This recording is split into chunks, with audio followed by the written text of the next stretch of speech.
Hey guys, welcome back to Web Adventures. Before the video gets started, I just wanted to make sure that you hit that like and subscribe button. It would mean a lot. Second, please go watch episode 1 if you haven't already, and the intro to Web Adventures video. These two videos set the stage for what you are about to hear. With that out of the way, sit back and enjoy the story. Digory was dreading the meeting with his parents, the king and queen of Aerulia. He had to ask about the kidnapper's request, but he knew the reaction he would get. The thought of it made his stomach ache, and he felt sick. But he knew it had to be done if he was to see his brother again. So he pushed open the heavy door to the living chambers where his parents currently were. They seemed gloomy, saddened, much like they had been for the past week. Digory cleared his throat, and his parents looked over, surprised to see him. Digory, well, how did the meeting go? That's, actually why I came. Confused, his father spoke up. Is something wrong, boy? Yeah. Well, yes and no. The man from Lofirium is one of my brother's kidnappers, and... Digory trailed off, not wanting to finish the sentence. But the stunned look on his parents' faces told him he shouldn't stop. You see, he's alive, but to get him back, I have to go with the man. His parents' faces lit up at the mention of his brother being alive, and Digory felt like he was going to throw up. His mother said the exact words he was dreading. Well, then you must go. Please, Digory, please go so that our Leonyll will get home. Digory realized that he had never mentioned if he would come back, but that was followed by the simple fact that his parents didn't care. If the heir could return home, what was it to lose the second child? It was this feeling of loneliness that he had felt so often, but he had wished against reason that it did not run this deep. Of course, I'll go. Could I bring an escort, though, to ensure that I'm safe? What kind of escort do you wish for? Well, the man is a Worldbender. I was hoping for an Aerulian Worldbender to accompany me so that the man can't attack so easily. And maybe Callie could come in case we need to negotiate or bargain. After all, her parents are on assignment to another kingdom currently. His mother cringed at the thought. A Worldbender? Surely you're joking. They're too valuable to let go on a journey like this. His father, who had been thinking for a moment, had another idea. Actually, let old Etarum and his young apprentice Athial go. She could use a mission, since she is nearing the end of her training. Digory, sensing a thin chance at actually getting a Worldbender, readily agreed. I'm sure it would. They would be great choices. In reality, Digory had never met either of them, but he also had only asked for a Worldbender on a whim. He was excited that something may work in his favor. Also, having such an elite company made it feel more like a rescue and less like a death wish. He quickly thanked his parents and left, noticing on the way out that they were already planning a celebration for the return of his brother. Callie was waiting for him outside, since she was not allowed in the presence of the royal family uninvited. So, please say they aren't making you go. Well, I managed to get 2 Worldbenders to come along. Wait, your parents let you take 2 Worldbenders away from the kingdom? Yep, an old man and a girl in training, probably no older than us. But hey, better than nothing, right? Callie's normally cheerful appearance clouded over for a second, but then she cheered back up. Absolutely. You know, my parents are on a mission, and since I'm apparently a royal ambassador now, maybe I could tag along. Digory smiled. I figured. I actually already got the okay from my parents for you to go. Of course, they had never actually confirmed that, but agreeing with his overall plan was close enough. They began walking back to the great hall, where the visitor was waiting. As they entered, Digory noticed something was off. The massive hall was deathly silent, even though it was normally echoing the sounds of the town outside. It seemed darker, more menacing than before, as though touched by shadow itself. And the man who was supposed to be waiting was nowhere in the room. Callie let out a small gasp, and Digory looked up for the first time. The man was suspended on a stone held near the ceiling of the massive room, and smaller stones were floating around him. The picture was surreal, especially since Digory had never seen a Worldbender in action. Hey, get down from there, Digory shouted. His voice bounced off the stone walls, filling the room and catching the man's attention. Lowering the stone slabs down, the Lofirium visitor stepped off and approached the young prince. "Ah, you return. Shall you be accompanying me on my way back to the Lofirium?" "Yes. Callianessa, the ambassador, shall be joining us, as well as 2 Aerulian worldbenders." "I see. Expecting me to fight? I believe I made clear what our goal was." "You made clear a goal. I cannot trust that you are being completely truthful. I do not expect a fight, but I wish to be prepared should one break out. I must ask, if we are going to come with you, it might be nice if you named yourself." "My name is not one you wish to use, boy." "Then give me another to call you by, or shall I come up with my own?" For the first time, the man began to show some humor. He smirked at Digory's sarcastic comment, and replied in a lighter tone, "No, I shall name myself. I suppose you could call me Artimeo. I've always been partial to that name." "Very well then, Artimeo you will be. I will escort you to a room where you can stay for the night. The Worldbenders will be joining us in the morning, and we will leave then." With a curt nod, Artimeo followed Digory out of the hall. Digory had been thinking on his feet, as there was not an obvious place to house a kidnapper. He had decided on a room that was off in the corner of the palace.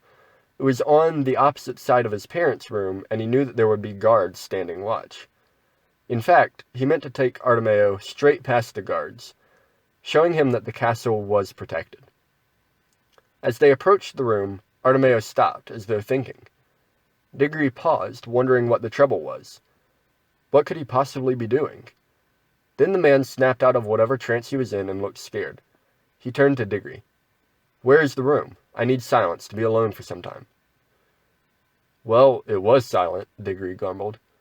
Pointing to a door just ahead, he said, "You'll find everything you need in there. I asked you not to leave the room until someone comes to get you in the morning." "Very well." Artimeo left Digory in the hall and entered the room. Not long after, Digory could hear the sound of the floor coming apart, and he suspected that the strange man was floating once again. Turning, he walked out to meet the 2 worldbenders that would be going with them. Etarum was one he had met before, but he knew nothing about him. As he walked out of the castle, he could clearly see the worldbenders' academy and training grounds. It was not as smooth as the rest of Aerulia, and jagged rocks showed the power that was behind those walls. It was made to intimidate anyone who was not supposed to enter, and Digory had only been in a few times.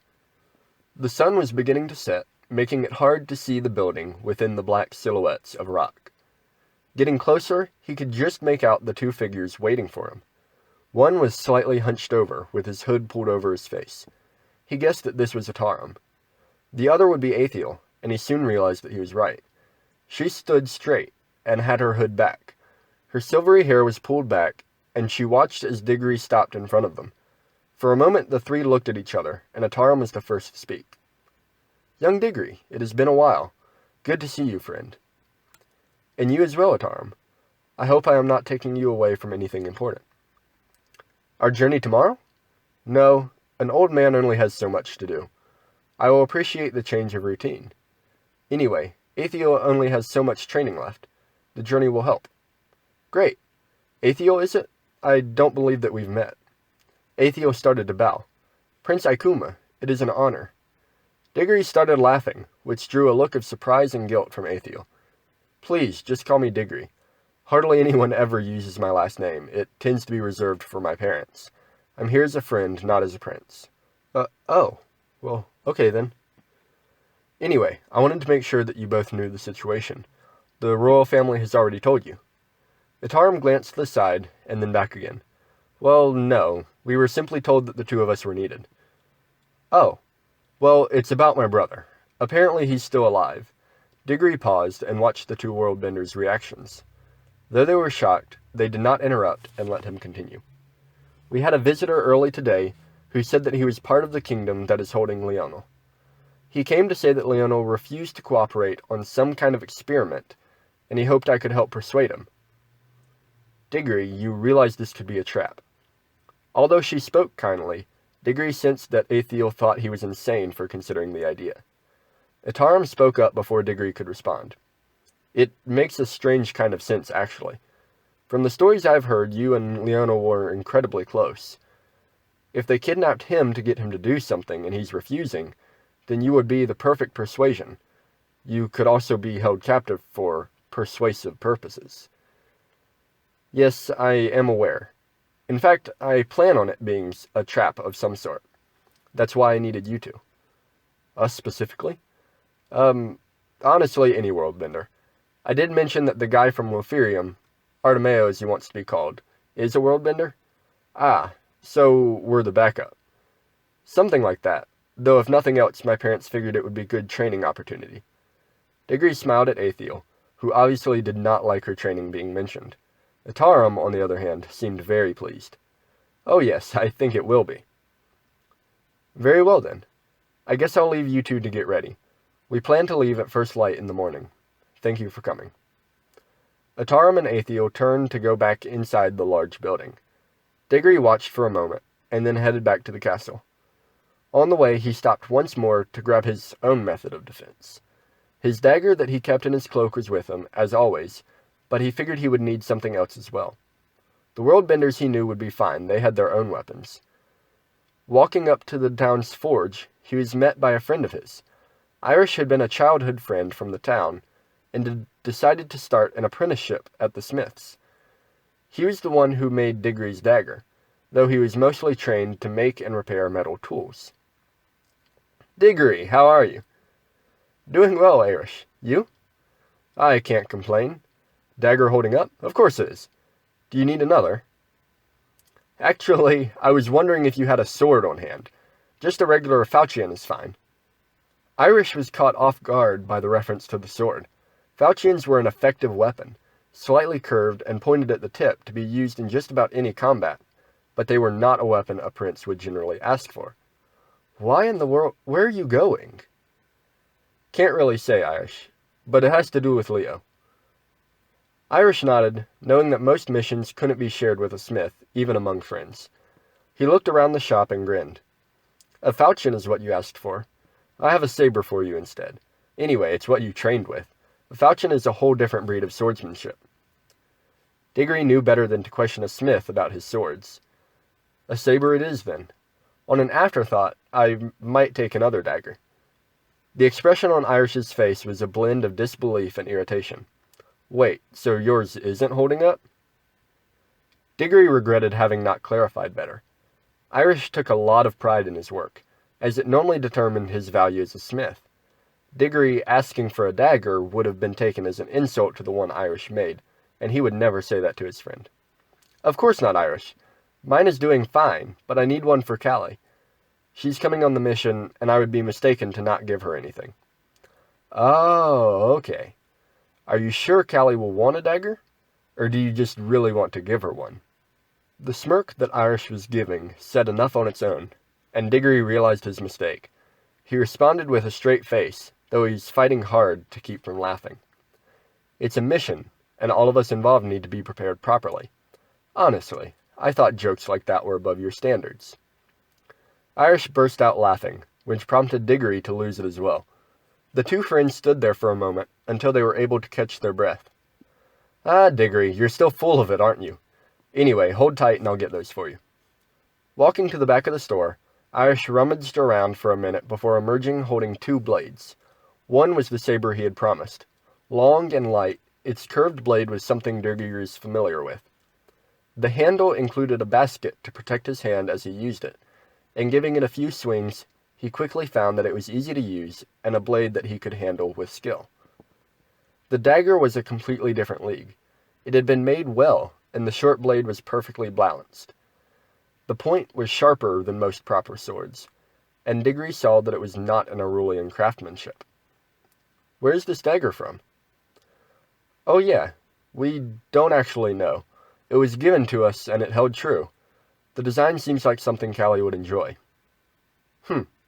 Okay then, you don't recognize the craftsmanship. Trust me, I'm as annoyed as you are. Aerush was a genius at determining what type of style different kingdoms used. It was not like him to be stumped on something as simple as a dagger, especially one like this. Digory took another look at it. It was a perfect weight and size, and the steel blade shimmered like it had a life of its own. The handle was made out of some type of material he had never seen, but at the end it had a shining ruby. Callie would indeed like it. Okay then, I'll take it. Thanks for helping, Aerush. Hopefully I won't be gone long. See you around, friend. Farewell, Dig. Make sure you stop by when you get back. Sure will. With a final wave, Digory turned away and headed back to the castle. He hung the sword at his side and placed the dagger in his cloak, next to his own. He would give it to Callie in the morning. As he approached the gates, he decided to check on Artimeo. The crook had probably made an attempt to escape. He walked up to the guards. Have you seen our visitor? Has he tried to get out? The guard shook his head. Digory hid his surprise and walked up to the room. He heard the man in there, muttering something under his breath. Opening the door, he saw the trap when it was too late. A stone hammer had been hanging above the door, surely put there by magic, and once the door opened, it swung and caught Digory in the chest. I'm sorry. I put that in there in case there were any complications. Despite Artimeo's words, he did not seem sorry at all. Get rid of it. There's no need to build defenses in your room, unless you want me putting some outside your room. No, I believe I'll take mine down. The man stared at Digory, expecting him to say more. However, with a brief nod, Digory started to walk out of the room. Hearing Artimeo speak made him stop. That sword, can you use it? Yes. You know that in this kingdom most will be using a dagger as well. Can you fend off both? Digory reached into his cloak and pulled out the dagger. I'm prepared. I've trained in sword fighting for years. I can handle myself well. The shock on Artimeo's face confused Digory.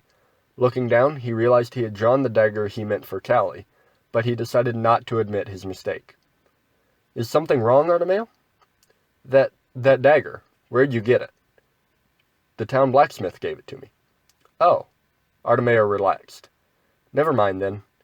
It's an old design. I thought something different. Digory nodded again and left.